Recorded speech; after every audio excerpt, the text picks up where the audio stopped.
¿qué tal? ¿Cómo están? Comenzamos hoy nuestra quinta semana de clases. Esperamos que se encuentren muy bien, que vayan siguiendo todas las actividades que les vamos proponiendo para ir trabajando estos textos teóricos vinculados con la alteridad, con la mismidad, con el concepto de ideología, de historicidad que hemos ido desarrollando en estas últimas clases. Al respecto, queremos decirles que no se preocupen si en este momento no logran comprender la complejidad de estos términos, pero es importante que vayan revisando la bibliografía. ¿Por qué les digo esto?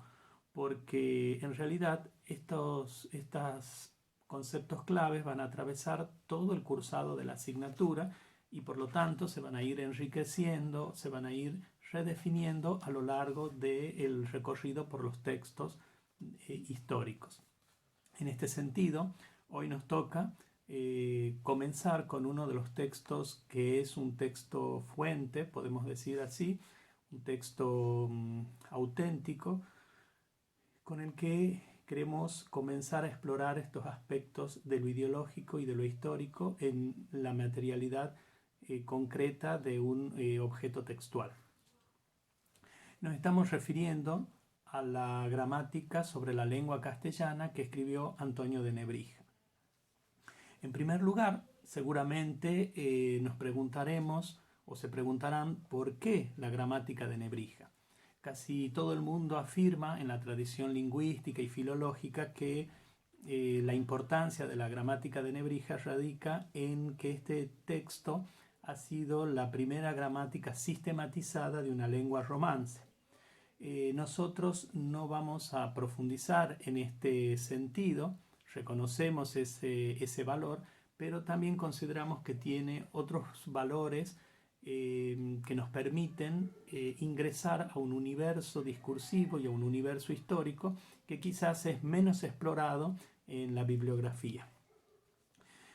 En este sentido, quiero también expresarles que voy a ir explicando o presentando el texto, dejando siempre algunos espacios sin definir, sin vincular estrictamente con la bibliografía, porque esperamos que precisamente ustedes hagan ese trabajo de exploración, de constelación, de ligar conceptos teóricos con la lectura propia que cada uno o cada grupo haga del texto. En fin, para nosotros lo importante de este texto, de la gramática sobre la lengua castellana de Nebrija, radica más bien en su carácter programático y fundacional. ¿Qué queremos decir con esto? Con carácter programático nos referimos de alguna manera a este rasgo, a una característica que atraviesa todo el texto, pero que sobre todo vamos a analizar en el prólogo, en donde el autor expone cómo el texto se encuentra al servicio de un programa de gobierno que tiene que ver con una política expansionista de España. Muchos suelen identificar esta política expansionista con la expansión hacia América o hacia las colonias. En este sentido, es necesario hacer una matización porque pensemos que hacia 1490 el horizonte de expectativas y el horizonte cultural de la existencia posible de América no existía en el imaginario europeo. Por lo tanto, hacer este tipo de aplicación directa del concepto de la lengua como compañera del Estado o del imperio con la colonia americana o las colonias asiáticas y africanas es una mirada muy reduccionista. Debemos ubicarnos en un contexto de una política de expansión que está centrada sobre todo en el mar Mediterráneo y en el centro de Europa, como ya lo vamos a explicar en unos minutos. Por otro lado, hay otro rasgo que es característico de este texto y que es su carácter funcional. Esta funcionalidad estaría dada por su dimensión didáctica, es decir, un texto pensado para enseñar la lengua castellana a otras comunidades lingüísticas, pero también para facilitar el aprendizaje de la lengua latina. Me parece que estos dos aspectos no deben dejarse de lado porque van a aparecer a lo largo del texto que vamos a estudiar, que es el prólogo de esta gramática.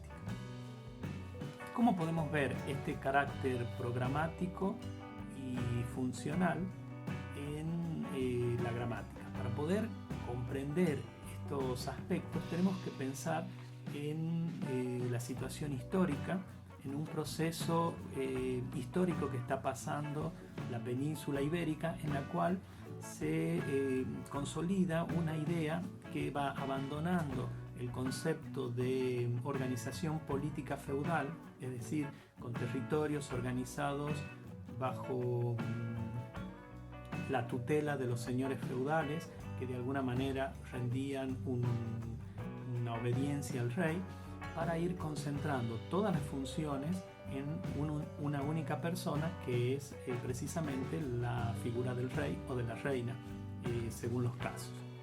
Por esto conviene que pensemos la escritura de la gramática dentro del contexto de un proyecto de unidad nacional que fue programado desde muchos siglos antes a través de estrategias de ir uniendo reinos a través de lazos familiares y matrimoniales. Este proceso llega a un momento de mayor complejidad y expansión en la época que conocemos, la época de los Reyes Católicos, en donde podemos observar este proceso por lo menos en tres campos. Por un lado, el campo de la unidad política, por otro lado, el de la unidad religiosa, y en tercer lugar, el de la unidad lingüística. Veamos cada uno de ellos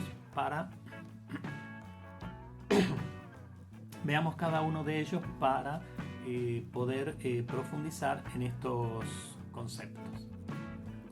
Cuando hablamos del concepto de unidad política y territorial, tenemos que pensar en la expansión del Reino de Castilla, que tiene una posición central en el territorio de la península ibérica, que pretende expandirse hacia el oeste, es decir, hacia la zona que actualmente conocemos como Portugal, hacia el sur, en donde se encuentran algunos de los reinos musulmanes, y hacia el este para poder tener acceso al Mediterráneo, en la zona que ahora conocemos como las comunidades de Cataluña y de Valencia. ¿Cómo es la idea de expansión hacia el oeste, es decir, hacia la zona de lo que hoy conocemos como Portugal? Desde ya muchos siglos antes se habían planeado y planificado estratégicamente algunos matrimonios que permitían la anexión del reino de Portugal al reino de Castilla. Hacia mediados del siglo XV, el rey Enrique IV, hermano de la reina Isabel I, conocida luego como Isabel la Católica, se casa con la hermana del rey de Portugal. De ellos nace una hija que sería la heredera de ambos reinos. Esta hija se llama Juana y por supuesto entra en conflicto con las pretensiones hereditarias de Isabel de Castilla. Por supuesto que hay una serie de rivalidades, de luchas internas, y esto se resuelve mediante la intriga. El proceso difamatorio que instalan Isabel de Castilla y sus más allegados tiene que ver con crear o fomentar la historia de que Juana no era hija legítima del rey. Entonces circula por toda la corte la historia de que en realidad es hija de Beltrán de la Cueva, un personaje de la nobleza muy cercano a la corte, de tal modo que a esta princesa comienza a llamársela Juana la Beltraneja, con un matiz bastante despectivo en esa expresión.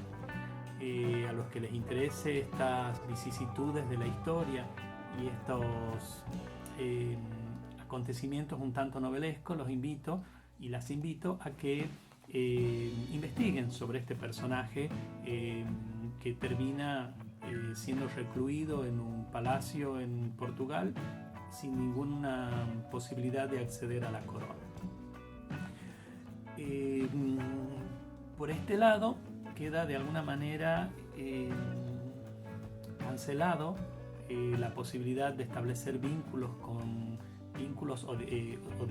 de anexión de Portugal al Reino de Castilla, y entonces se planifica otra estrategia que es la anexión del reino de Aragón, por lo cual se planea y se concreta este matrimonio entre Isabel I de Castilla y Fernando II de Aragón, que serán conocidos luego como los Reyes Católicos. En este sentido podemos ver que más allá de estas tramas novelescas y de intrigas de palacio, de alguna manera las rencillas o las disputas entre los pueblos cristianos se resolvían a través de estos pactos y alianzas. Mientras que el avance hacia el sur para dominar definitivamente la zona ocupada por los musulmanes se hizo con una estrategia eminentemente bélica. Esta estrategia culmina, como todos sabemos, en 1492, que es una fecha que se transformó en un ícono.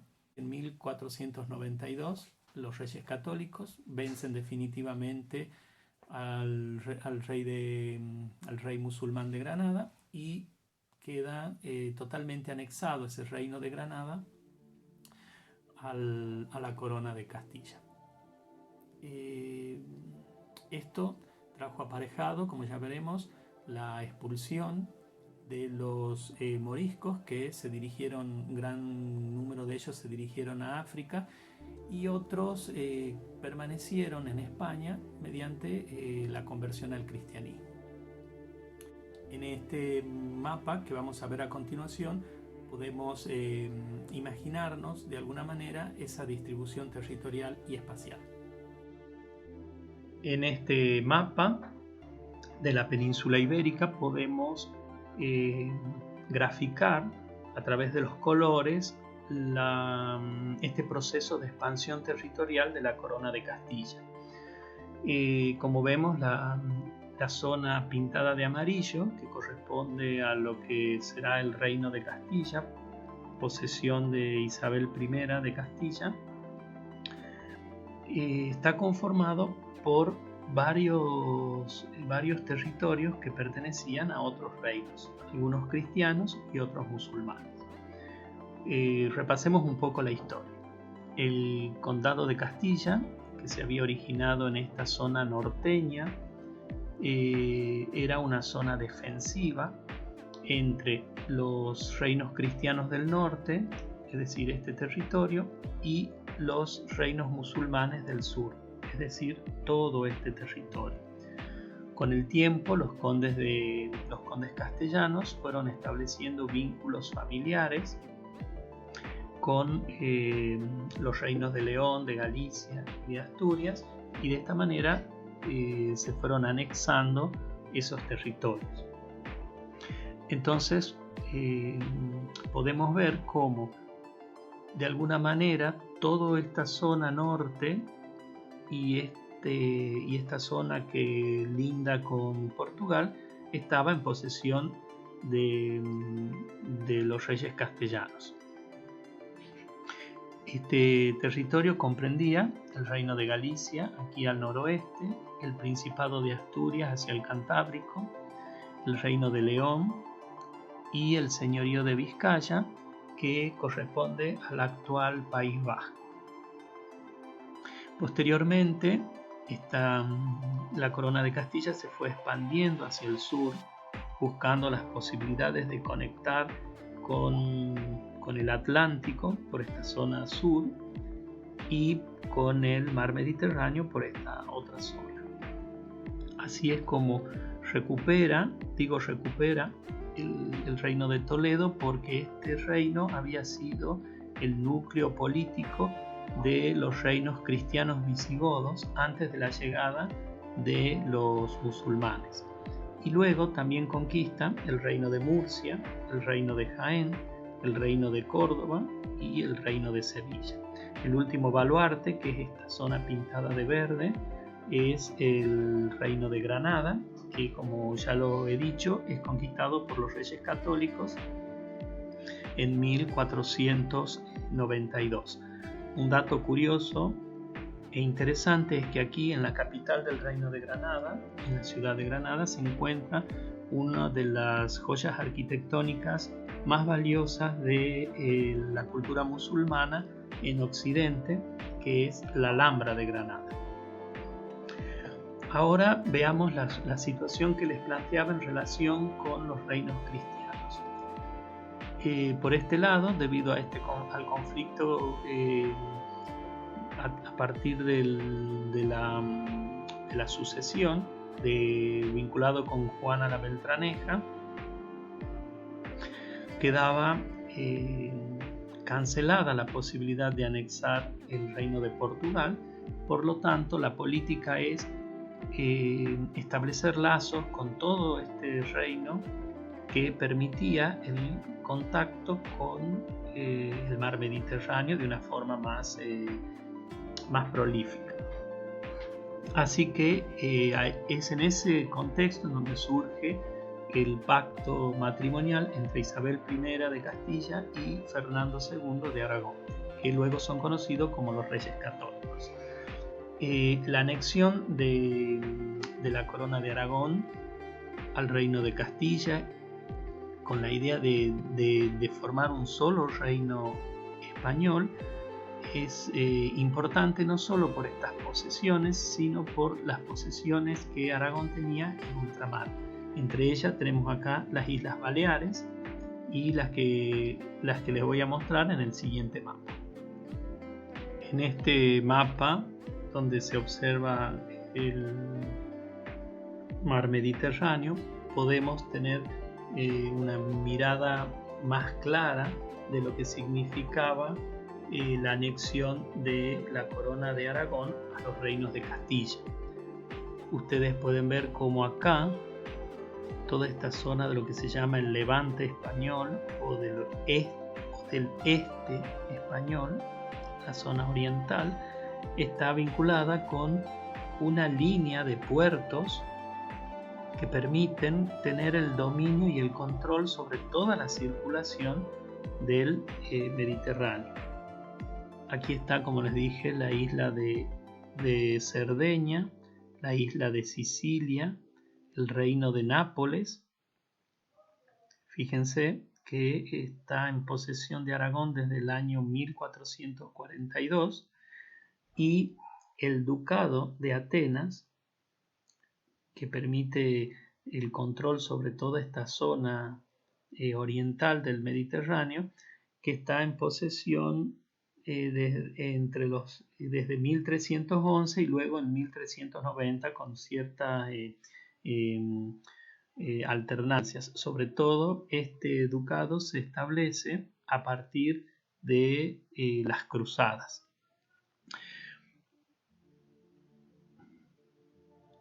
Otro dato, aprovechando el mapa, podemos ver acá cómo tenemos hacia el norte el Sacro Imperio Romano Germánico, que es el territorio que ocupa todo esto, norte de Italia, lo que sería Austria, en esta zona aproximadamente.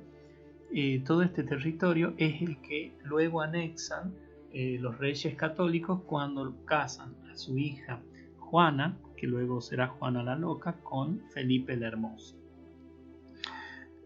Consideramos que a este proyecto imperial, a este proyecto de expansión territorial, es al que hace referencia Nebrija, porque es el que se encuentra en el horizonte de expectativa de ese momento. Para que podamos tener una mirada más acabada de lo que se representaba la posesión de estas tierras hacia el oriente, o lo que en España se llama la zona del Levante, por ser la zona en la que nace el sol, podemos remitirnos a un hecho histórico que aparece en el poema del Mío Cid, cuando este personaje heroico toma precisamente la ciudad de Valencia, que esa toma de posesión de esa ciudad representa un hito que hace que el rey cambie su posición frente a su vasallo que había sido exiliado. Eso por un lado como un registro histórico literario, pero es también interesante observar algunas imágenes que ahora les voy a poner, como por ejemplo tenemos por un lado el mercado de la seda o loja de la seda de Valencia.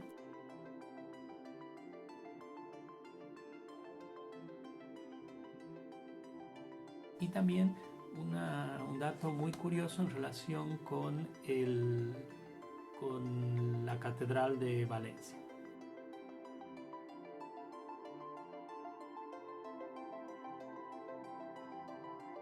Resumiendo este aspecto vinculado con este proyecto de unidad territorial y política, podemos decir que hacia fines del siglo XV toda la península ibérica, excepto Portugal, estaba bajo el dominio de los reyes católicos. En cuanto a la unidad religiosa, debemos tener en cuenta que ya hacia fines del siglo anterior a los reyes católicos, es decir, fines del 1300, del siglo XIV, había comenzado esta idea de limpiar la nación de la presencia de los musulmanes y de los judíos. Como ustedes saben, en el año 1492 se firmó un decreto real por el cual se expulsaba de los territorios de España a los judíos, o se proponía su conversión.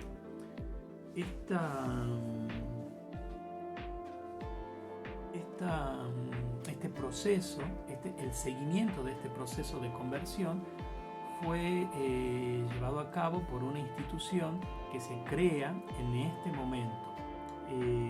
Es decir, me estoy refiriendo a la Inquisición, que se instaura en el año 1478, es decir, unos 20 años antes de la expulsión definitiva de los judíos de España.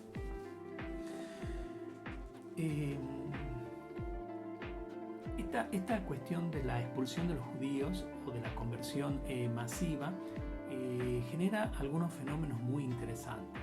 Uno de los fenómenos es el de los judíos conversos, de los que ya hablamos en algunos de los videos, y de cómo estos seguían practicando sus rituales religiosos. Y había todo un sistema de denuncias de delatores que avisaban a la Inquisición las presuntas prácticas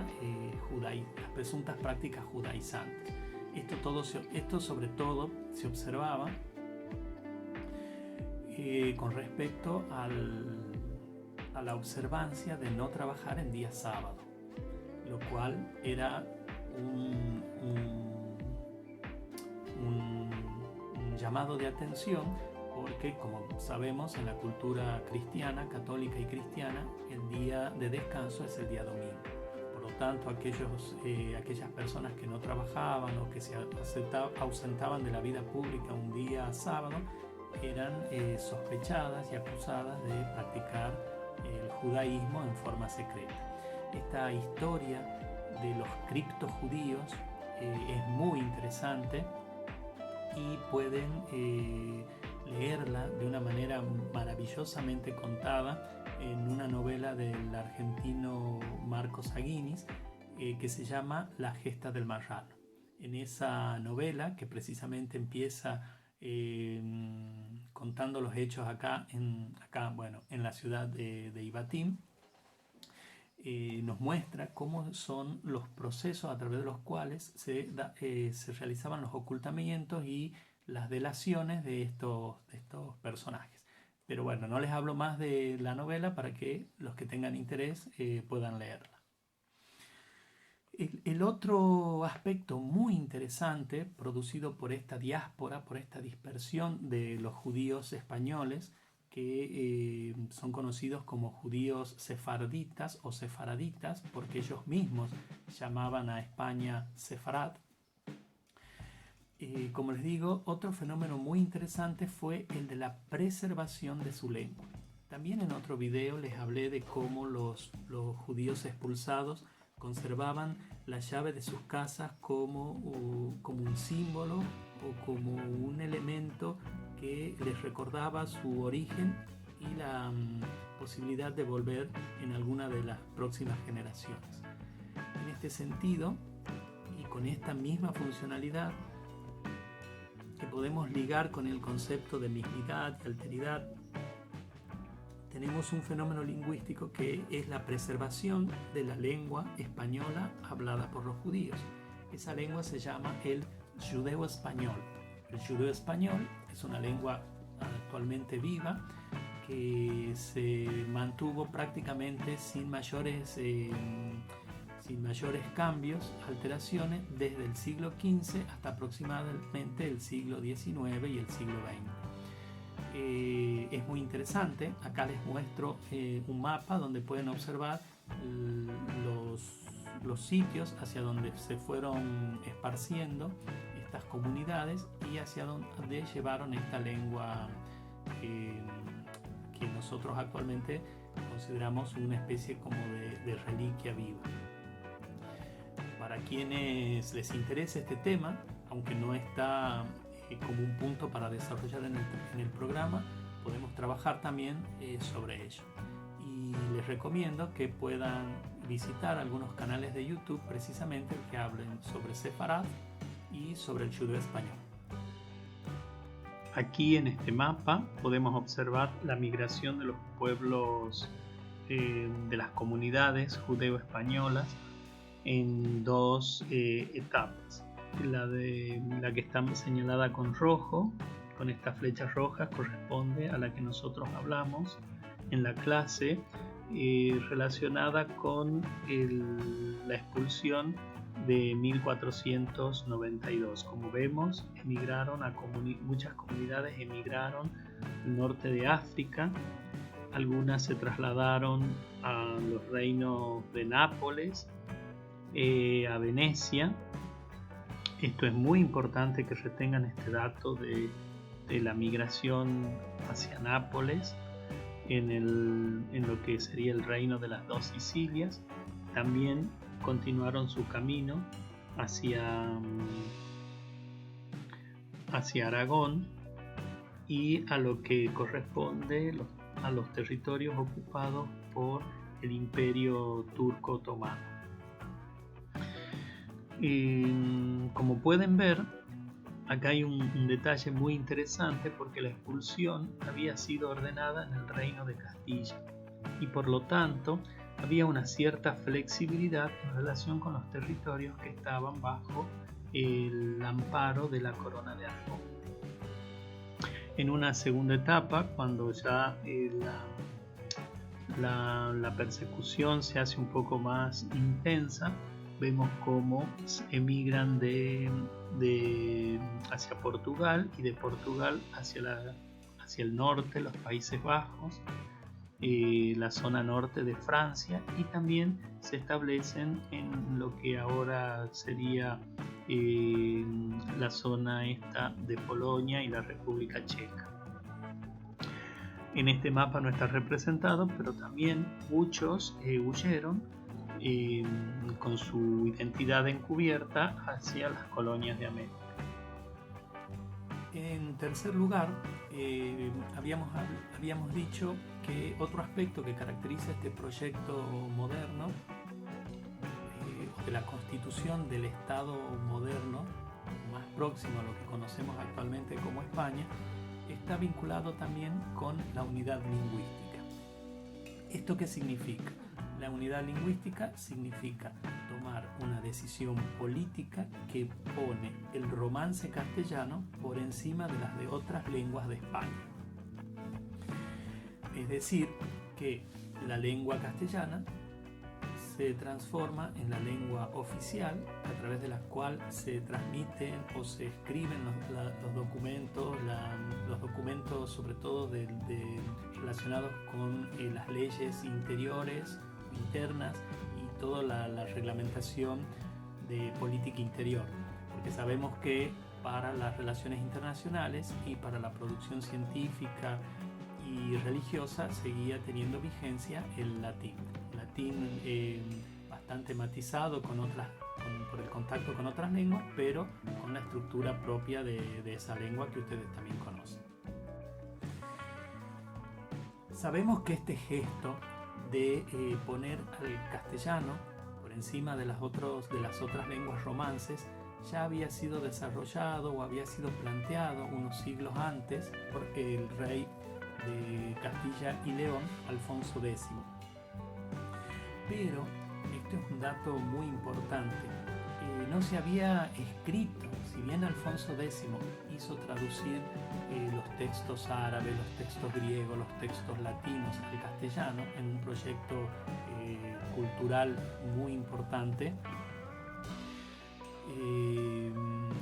no se había pensado, o al menos si no hay registros de que se haya pensado la idea de escribir una gramática de la lengua castellana. Esta ausencia de un texto de carácter prescriptivo hace que no haya un sistema de regulación, un sistema político de regulación del idioma, y por lo tanto la lengua fue avanzando, fue cambiando, fue mutando, fue tomando préstamos de otras lenguas. Y tal es así que el propio Nebrija, como ya vamos a leer en el texto, hace una especie de reclamo en este sentido, porque mostraba que era casi imposible de entender textos con una antigüedad no muy lejana, es decir, de 100 o 200 años atrás, cosa que no pasaba con lenguas que tienen gramática como la lengua latina y la lengua griega. ¿Qué sucedió cuáles eran los factores que tienen que haber incidido en este proceso de que no se haya concretado la escritura de una gramática y sobre todo la difusión de este texto prescriptivo normativo?